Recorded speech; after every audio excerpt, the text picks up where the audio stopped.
Welcome back, everyone. We're going to be doing 3.3 day 2, and that's talking about two variable linear equations. So your warm-ups is evaluate 4x divided by 3 equals y when x equals 6.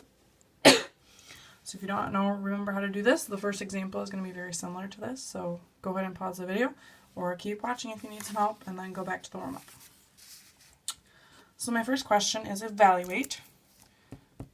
Find the value of y when x equals 7 in each of the equations. So we're going to have two different equations, and x is equal to 7 in both of them. So that would be something you should highlight, circle, do whatever you got to do. So x equals 7. So wherever I see an x in my equation, y equals x minus 5 divided by 2, I'm going to plug in 7. So this is just a plug and chug kind of problem.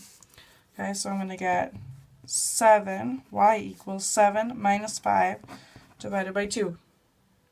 Okay, so I just took wherever I saw my x, I put in a 7 because it told me x equals 7. 7 minus 5 is 2. I always deal with my top first. My bottom still stays 2. And 2 divided by 2 is 1. And there should be a y on both sides, but if you don't write it, it's not the end of the world. So y equals 1. So when x equals 7, y equals 1. Okay. Alright, another one. So again, x still equals 7 because this instruction was for both questions. So I might write that next to x equals 7 to remind myself. So I get 3y plus 4 equals 2 times, there's an invisible multiplication symbol there, and usually when I plug something in, I write it in parentheses, so I already know what's going on. So now I see this side, I got some multiplication, so I'm going to have 3y plus 4 equals 2 times 7, which is 14. And now I'm going to solve. I notice some of you like to have the dotted line or solid line through your thing. Okay, so now I'm trying to get y by itself because that's what my question is asking. Find the value of y. That's my question here. Okay, so I'm going to subtract 4 from both sides. So I get 3y plus 4 and minus 4 cancel each other out equals 14 minus 4 is 10. And then it's 3 times y, so the opposite operation is divide by 3. So I get y equals 10 thirds. Okay. So when x equals 7, y equals 10 thirds. And if I wanted to, I could check my work and plug both of those numbers in and test them on both sides. Okay. I won't do that just to save time on the video, but that's what you should be doing if you want to check your work on the test to know if you were doing something right. Go ahead and pause it if you need to catch up here. We're going to move on to a slightly different type of question. So this example, it says create a table of x, y values for the equation y divided by 2 equals 3 halves x plus 2. Use the integer values of x from -1 to 1. So we have our equation here. And then it says it tells me that x is from -1 to 1. So I'm actually doing multiple values for x. So integers would be -1, 0 is between -1 and 1, and then 1. So those are all the integers between -1 and 1. Remember, integers are like my whole numbers.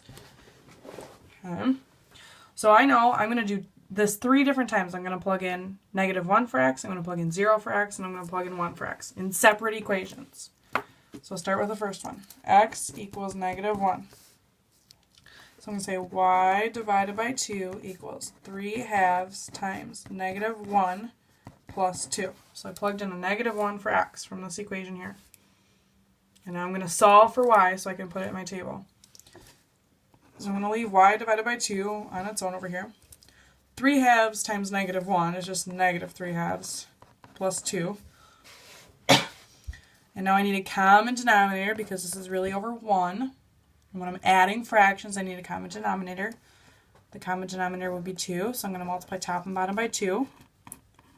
So I get y over 2 equals -3 halves plus 4 halves. So I get y over 2 equals -3 plus 4 is a positive 1, because I have more positives than negatives. Keep the denominator the same. Oops, sorry, you guys might not be able to see that very well. And now I'm going to solve for y, so y is divided by 2, so I'm going to multiply both sides by 2. Now some of you do cross canceling, so I could cross out my 2's and just get 1. Or I could say y equals 2 over 2. so y equals 1. So in my table up here, because it said create a table of values, okay, I'm going to put a 1 in. So when x is -1, y is 1. Okay, and I'm going to give myself some more room here because I underestimated how much room I needed. Okay, so now I'm going to do it again, but now I'm going to do it when x equals 0. So x equals 0. I'm using the same equation that I started with. So I'm going to do y divided by 2 equals 3/2 times 0 plus 2. So again, I'm not going to do anything with this side yet. 3/2 times 0 is just 0. So I get 0 plus 2, which if you did that in your head, that's good. So I just get 2 on this side. Y divided by 2, to get rid of the divide by 2, I'm going to multiply both sides by 2. So I get y equals 2 times 2, which is 4. Woohoo! You're all good. So then I'm going to go back to my table and plug that in. So when x equals 0, y equals 4. Now sometimes in tables, they won't give you the x values, so you can just choose whatever numbers you want to do. 0 is usually nice because it cancels things out. 1 is usually nice because anything times 1 is itself. -1 is nice because it's just the negative version of itself. So one more I got to fill in. So x equals 1. So again, I'm still plugging it into the same equation. So I get y divided by 2 equals 3/2 times 1 plus 2. Again, not going to do anything with this guy yet. So 3/2 times 1 is just 3/2 plus 2. Again, I need to get a common denominator. So I'll multiply top and bottom by 2 here. 2 times 2 gives me 4 divided by 2. Then when I add my tops, I'm going to get 3 plus 4, which is 7/2. And then I'm going to multiply both sides by 2 to get y by itself, just like we've been doing with these other problems, so that cancels.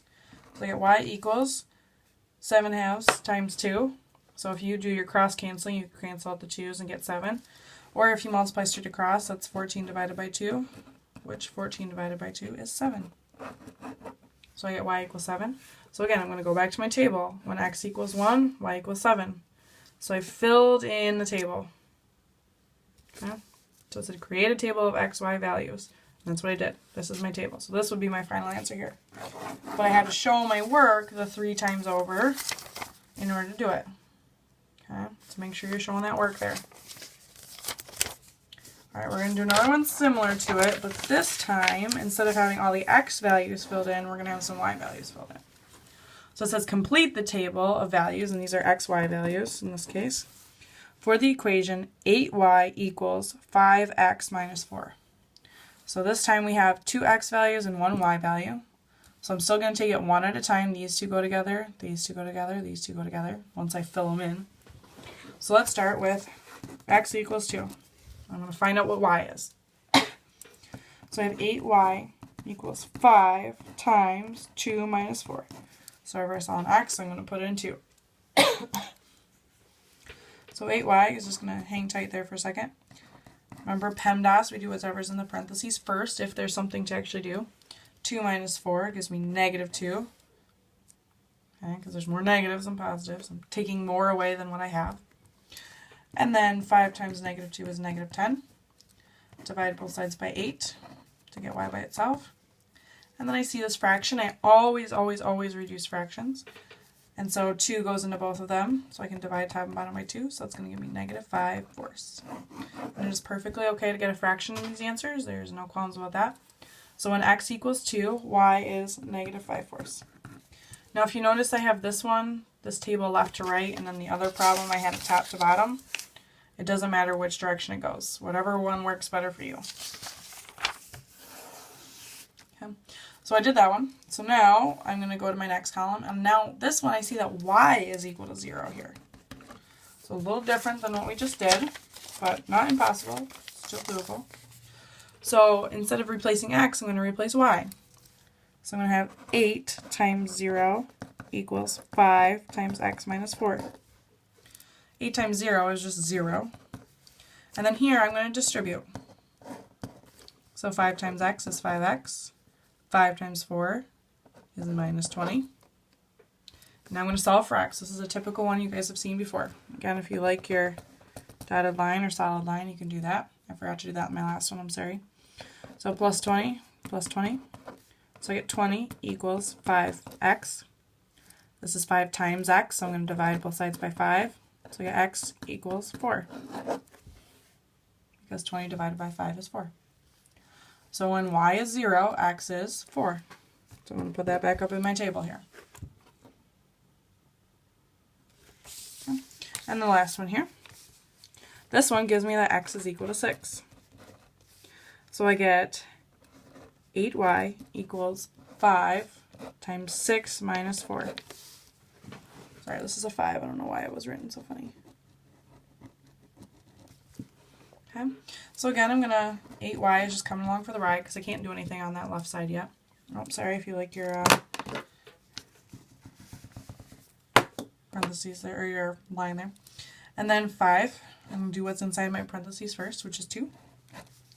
So I'm going to get 8y equals 5 times 2, which is 10. Divide both sides by 8. Again, I'm going to reduce that, and both of these are divisible by 2. I'm sorry, 2. Divide top and bottom by 2.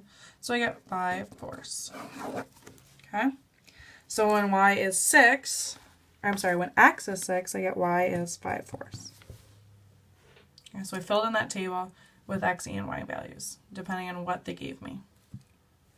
Oops, sorry, there's the equation. All right. So your exit slip is, I just want you to evaluate y equals 5 times x minus 2 when x equals 3. So a pretty basic one, similar to what we did in our last example. And your homework is page 116, numbers 5 through 19 odd. And if you want a little more of a challenge, or if you have extra time, even if you don't want a challenge, you should try this. Number 23. Okay? So if you have extra time, if you're all caught up, you should do challenge number 23 and try. Have a good day. We'll see you tomorrow. Bye.